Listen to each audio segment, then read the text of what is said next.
ಆರಂ ಸುದ್ದಿ ಕನ್ನಡ ಸುಸ್ವಾಗತ. ನೀವು ಆರಂ ಸುದ್ದಿ ಕನ್ನಡ ವೀಕ್ಷಿಸುತ್ತಿದ್ದೀರಿ. ಬೀದರ್ ಆಗಸ್ಟ್ 27ರಿಂದ ಜಿಲ್ಲೆಯಲ್ಲಿ ಸುರಿಯುತ್ತಿರುವ ಧಾರಾಕಾರ ಮಳೆಯಿಂದಾಗಿ ಸಾಮಾನ್ಯ ಜನಜೀವನದ ಮೇಲೆ ಪರಿಣಾಮ ಬೀರಿದೆ. ಬೀದರ್ ಜಿಲ್ಲೆಯ ಭಾಲ್ಕಿ ಬಸವ ಕಲ್ಯಾಣ ಮತ್ತು ಓರಾದ್ ಹಾಗೂ ಬೀದರ್ ದಕ್ಷಿಣದ ಕೈಗ್ರಾಮದ ರಸ್ತೆ ಸಂಪರ್ಕ ಕಡಿತಗೊಂಡಿದೆ.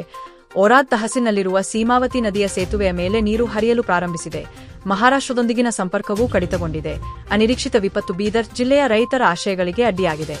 ಏನು ಮಾಡಲು ಸಾಧ್ಯ? ಪ್ರಕೃತಿಯ ಕೋಪ ಇನ್ನೂ ಮುಂದುವರೆದಿದೆ. ಜಿಲ್ಲಾ ಉಸ್ತುವಾರಿ ಸಚಿವ ಈಶ್ವರ್ ಖಂಡ್ರೆ ಜಿಲ್ಲೆಯ ಎಲ್ಲಾ ಭಾಗಗಳಲ್ಲಿ ಪ್ರವಾಸ ಮಾಡುತ್ತಿದ್ದು, ಜಿಲ್ಲೆಯ ಎಲ್ಲಾ ಜನರು ನದಿಗಳು, ಹೊಳೆಗಳು ಮತ್ತು ಸಣ್ಣ ಕಾಲುವೆಗಳ ಬಳಿ ಹೋಗದಂತೆ ವಿನಂತಿಸಿದ್ದಾರೆ.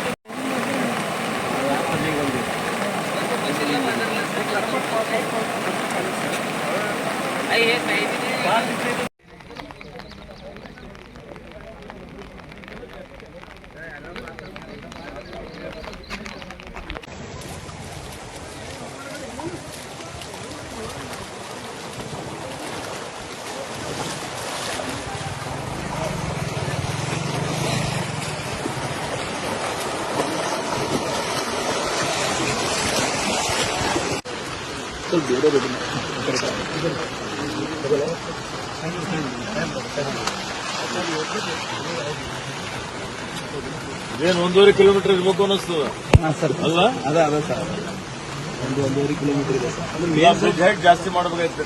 ಇಲ್ಲ ಮಾಡಬೇಕು, ಸ್ವಲ್ಪ ಮೇನ್ ಮಹಾರಾಷ್ಟ್ರ ಕನೆಕ್ಟ್ ಇರೋದಲ್ಲ. ಲಕ್ಕಂಗ ಬ್ರಿಡ್ಜ್ ಹೋಗ್ಬಿಟ್ಟಿದೆ ಸರ್.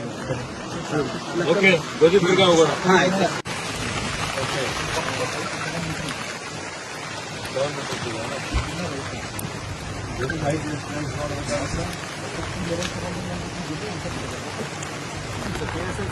ಅವನಲ್ಲಿ ಟ್ರಾಫಿಕ್ ಹೋಗಬಾರ್ದು.